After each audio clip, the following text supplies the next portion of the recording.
Hey everyone, Nick Lang with Sixpence Productions here. As promised, making a short, hopefully relatively short video. I always say that, don't I? To give my thoughts on the War of the Rohirrim, or The Lord of the Rings, The War of the Rohirrim. For those of you that don't know, this was an animated film. Many of the same people that worked on the Lord of the Rings trilogy worked on this movie as well, and so it was with tentative hope that the kids and I watched it when it was released for early premiere on Amazon. It was good and bad, but it was way better than the Rings of Power show. It was way better than the Rings of Power show, although that bar is real low. So, in similar fashion to what I did with Red One, I just wanted to give a couple of things that I think would have made this movie significantly better. I'm not going to discuss a lot of the other things. Some of the animation is very good, some of it was kind of patchy. The landscapes are beautiful. I thought anime was kind of an odd choice for Lord of the Rings, but not necessarily off putting. And a lot of the things that we were worried about, we collectively, all of us Lord of the Rings fans, when we saw the trailer, I was certainly concerned and worried that it was going to be another girl boss nonsense kind of thing. I don't think that up until the end it was that. So it was a very weird thing. And one thing that I kept finding myself thinking watching the movie, especially the second half of it, was why was this made? The answer is money and to keep the rights for Lord of the Rings. But from an artistic standpoint, I kept thinking, why was this made? Anyway, we're not going to get into all that. I'm going to sit down here and give you my 5 thoughts on how it would have been fixed, I think, or at least greatly improved. So there are going to be spoilers for this. If you haven't seen it and you want to, go watch it. It's not a total waste of time. The end gets kind of silly. But here are my 5 fixes. Fix number one: the main protagonist, Hera, and the main antagonist, Wolf, should have actually been in love. In the movie, for whatever reason, Hera is not interested in marriage, which I always find kind of strange in fantasy that's supposed to be like heavily based on actual medieval life. The idea that you would be the daughter of the king and just sort of be like, I'm gonna marry no one. I'm free and it's been so overplayed and is kind of silly. But in this case, it actually is detrimental, I think, to the story. We see them as kids having a friendship. She talks about having a friendship in the opening segment of the movie where the conflict is set up. And I think it would have actually been a lot more interesting if they were in love, if she did have feelings for him and he for her. But Helm forbids the marriage because Wolf's father is a nobody or he doesn't like him or whatever. And Hera, out of duty, sides with her father, but is conflicted. That would have given us some really interesting character development for her, sort of doing what she has to, even in sort of doing what she has to, even though she doesn't want to, even though her feelings are different. And it would have also made Wolf a lot more interesting as an antagonist, which I'll get into here in a minute. But he, he kind of seems to love.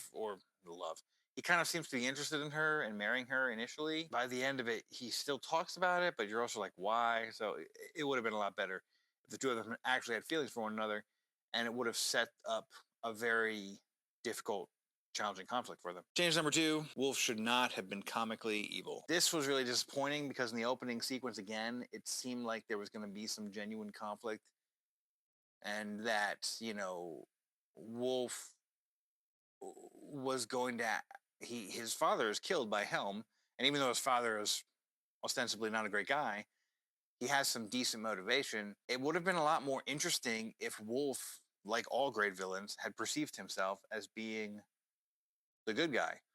That, and if you read into the history of what Tolkien wrote, Rohan was not always particularly upright.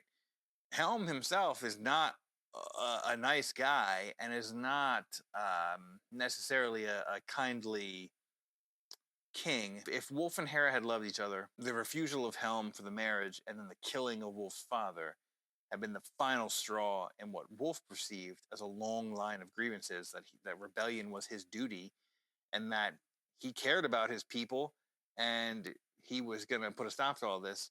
That would have been way more compelling than having him turn into a mustache twirling doofus. And also then by the end is sort of sacrificing his own men. And it's like, why, what are we doing here? I hate when stuff like that happens where it's like fire on our own men. And for no real tactical advantage, just to show how evil the person is. It's stupid. Stop doing it. Speaking of stupid things, Helm's sacrifice in the movie is really stupid.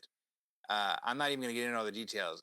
The death is similar to what it is written in the appendices, but the motivation seems all wrong. And the idea, I hate the needless sacrifice. He opens the door to the fortress for Hera to get in.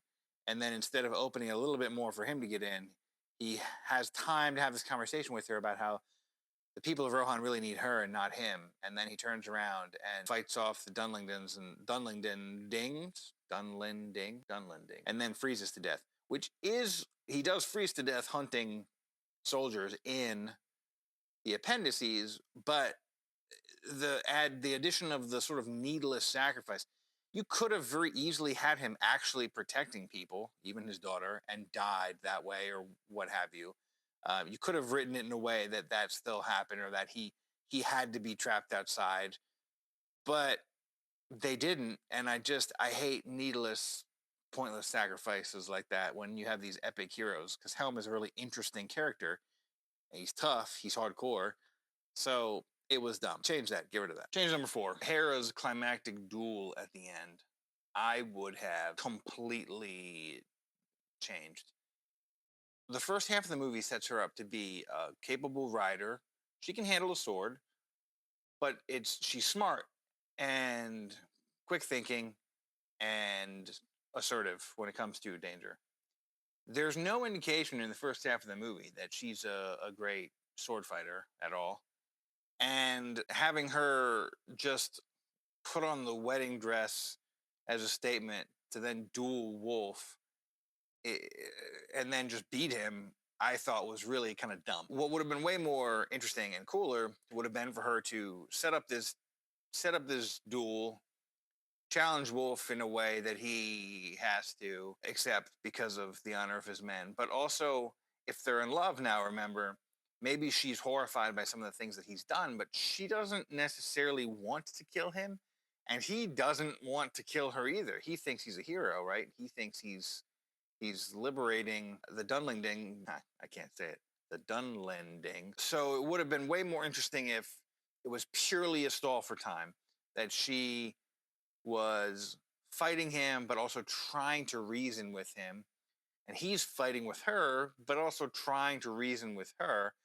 And she knows that she has no hope of winning. And he knows that she has no hope of winning. If you had paired that with some other clever thing that she had done to hold off the army until her cousin Friolaf gets there, who in the appendices is the one that kills Wolf, that would have been more believable, I think. And also, it would have kept in line with the character that they established in the first part of the movie. And also, I'm just thinking now we've got all these great conflicts swirling together. Their love for each other, torn by duty, both of them torn by duty.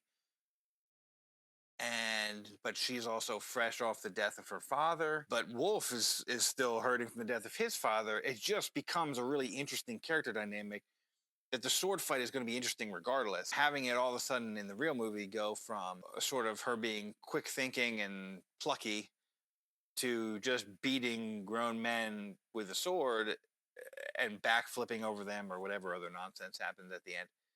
That just seemed really forced and goofy. This would have been far more interesting and also could have really had us on the edge of our seats if we knew that she had planned something, but we didn't know exactly what it was. And then she's trying to reason with him. You could have had some really emotionally charged dialogue in here. Just a huge missed opportunity. And number 5, going along with all these things, I think Hera should have died at the end. I don't necessarily have a problem with telling stories from the perspective of a character who isn't named or super important in the original manuscript of whatever it is. That's been done a bunch of times before and can be done very well. But you need to explain in a reasonable way why they aren't really mentioned. I think that also that would have been the sort of culmination of her character arc is well, not even an arc necessarily, her character journey, depending on how, well, all the ins and outs of how it was written with these changes. But having her die in that final duel with Wolf, but be a true moment of heroic sacrifice in whatever happens, so that then when Freeloff and the other Rohirrim show up, they defeat Wolf and kill him. Whatever Hera's actions were directly lead to Wolf dying. She distracts him and Freeloff takes him out, or whatever happens. And then her dying and having the people that are closest to her know what happened. But at this point, the whole royal family has fallen, and Freeloff is crowned king. So I think that would have made a more compelling end to the story instead of having it be her ride off with the other old shield maiden and, oh, we're going to meet Gandalf. And, I rolled my eyes. And then there's no real reason that if she's this surviving great hero that just did all this crazy stuff, that nobody would remember her or write stories about her, right? So I think that would have culminated, or everything would have. I think that everything would have culminated together in this kind of version of it, where you have they're in love, they're conflicted. Wolf is in some ways a genuinely good guy, but he takes it too far in his grief and his vengeance. Helm doesn't sacrifice himself in a dumb way. He maybe he loses it and he goes out frozen and everything like the appendices, but not this needless sacrifice. And then Hera's plan at the end is purely to stall Wolf. It's not to defeat him, but it's her wit and her bravery and her sacrifice that ends up giving Freeloff and the other Rohirrim the chance to defeat Wolf and save the people. I think these things would have made it a much better movie. I still don't think that it would have been great, and I don't think that there was any reason to make it except that the studio wants to make something so they can hang on to the rights for Lord of the Rings. So it was another disappointment, and I'm sure that Tolkien, looking down from heaven, is shaking his head. I guess not sadly if you're in heaven, but disappointed with people not understanding his work and not doing a good job. That's it for tonight. If you haven't already, subscribe to the YouTube channel, follow us on Facebook and Instagram, Sixpence Productions, and to keep up to date and in the know on all the things that we're working on. Take it easy.